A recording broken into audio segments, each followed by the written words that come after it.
Bonjour à tous, bienvenue sur le plateau de Cardio Online en direct des JUSFC 2019. Je m'appelle Thomas Lavasseur, je suis cardiologue à Fréjus-Saint-Raphaël et j'ai le plaisir d'accueillir aujourd'hui Vincent Probst, qui est professeur au CHU de Nantes, avec qui on va parler des recommandations 2018 ESC sur la syncope. Bonjour Vincent. Bonjour. Alors tout d'abord, la première question que j'aimerais vous poser, c'est sur ces nouvelles recommandations, quelles sont les spécificités qu'on a découvertes l'année dernière? Alors, c'est vrai que chaque fois qu'il y a des nouvelles recommandations, c'est un moment important. Celles-là ont été particulières parce que pour la première fois dans l'histoire, ces recommandations sur la syncope ont été rédigées majoritairement par des non-cardiologues. Jusqu'à présent, c'était quand même plutôt un domaine purement cardiologique. Alors en fait, la syncope, ça touche tout le monde, hein, ça touche les médecins généralistes, les gériatres, les neurologues. Et donc, l'ESC souhaitait qu'il y ait plus de non-cardiologues que de cardiologues, ce qui en explique l'aspect très multidisciplinaire et le fait qu'on soit beaucoup intéressé au flux de patients. La syncope, déjà, est-ce que c'est quelque chose de grave et est-ce que c'est quelque chose de fréquent en France Alors fréquent, oui. Il faut avoir en tête que 50% des gens de plus de 80 ans, juste arrivant à l'âge de 80 ans, auront fait une syncope dans leur vie. Donc ça veut dire que la syncope, c'est vous, c'est moi, c'est nous tous. Et parmi ces syncopes, il y en a des graves, et puis il y en a beaucoup des pas graves.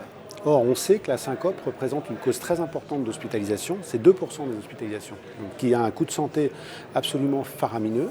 Et donc dans ces recommandations, on s'est beaucoup attaché à essayer de bien distinguer les syncopes graves, celles qui nécessitent une hospitalisation, une prise en charge, et les syncopes non graves, qui ne nécessitent pas d'être hospitalisées, pour lesquelles ce n'est pas la peine d'engager beaucoup d'examens et beaucoup de frais. Alors pour ça, en fait, on a travaillé pas mal avec les collègues urgentistes. L'idée, en fait, étant d'amener un système de drapeau rouge et de drapeau vert, pour que ce soit le plus simple possible. Drapeau vert, ça veut dire la syncope ne présente pas d'éléments de gravité, le patient n'a pas besoin de rester hospitalisé. Et donc pour ça, on a distingué des éléments sur la clinique, sur l'électrocardiogramme, sur l'examen du patient, sur l'interrogatoire bien sûr, qui est très important dans les syncopes.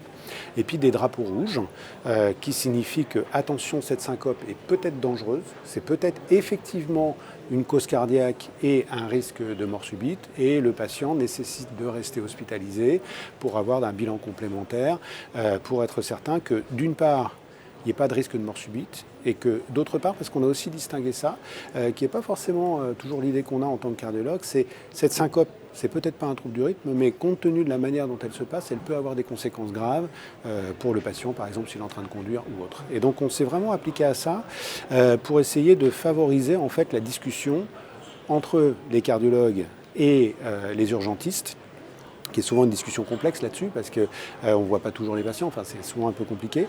Et donc essayer de faire en sorte qu'on puisse avoir les mêmes mots, le même langage, la même manière de caractériser les choses pour favoriser le flux des patients. On a aussi beaucoup insisté dans ce cadre-là sur les unités de syncope qui permettent justement de ne pas hospitaliser de patients, mais de faire des bilans très rapides. D'accord, très bien. Alors même si on sait que dans la syncope, le plus important c'est l'interrogatoire, qu'il n'y a pas vraiment de bilan type en termes d'examen complémentaire, aujourd'hui les nouvelles recommandations, elles apportent quoi, notamment en termes de nouveaux examens complémentaires? Alors je pense que déjà, on est bien revenu sur la clinique. L'interrogatoire et la clinique, ça reste quelque chose de très important, avec la nécessité pour tous les patients, la recherche d'hypotension orthostatique et le massage carotidien. Plus de contre-indications au massage carotidien. Massage carotidien pour tout le monde. En fait, ça ne donne pas d'AVC, contrairement à ce qu'on dit. Ça, c'est pour la clinique. Pour les examens paracliniques, il y a 2 examens qui sont nettement dégradés. Le tilt test, dont la place a été nettement diminuée, et le Holter ECG standard, qui ne coûte pas forcément très cher à l'échelon individuel, mais quand on regarde tous les Holter ECG qui sont faits et la rentabilité de l'examen, ça a fini par faire un coût de diagnostic extrêmement élevé.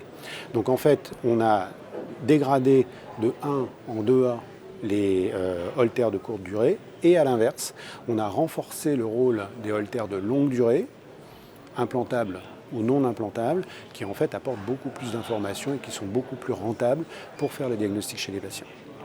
Et un autre domaine un peu spécifique sur lequel il y a eu aussi des modifications, c'est les patients qui font des syncopes avec des blocs bifasciculaires ou avec des blocs gauches, pour lesquels il était admis jusqu'à présent qu'on pouvait aller directement vers l'implantation, et qui aujourd'hui, il est recommandé de commencer par faire une exploration électrophysiologique, de mesurer l'intervalle HV et en fonction du résultat, d'implanter ou de ne pas implanter le patient. Alors il y a aussi plein d'autres aménagements qui ont été faits dans ces recommandations. Alors en vrac, on peut parler du rôle du holter implantable chez des patients qui ont des cardiopathies à risque, comme le Brugada, le syndrome du QT long, qui ont fait une syncope qui ne paraît pas très grave. La place renforcée du défibrillateur chez des patients qui ont des fonctions VG un peu au-dessus de 35% et qui ont fait une syncope. On ne sait pas trop ce que c'est, mais peut-être il vaut mieux les protéger. Puis plein d'autres éléments encore que vous pourrez découvrir évidemment directement dans la publication. Très bien, merci pour cette synthèse de ces recommandations. Je vous inviterai à les lire et merci beaucoup Vincent. Merci de m'avoir invité.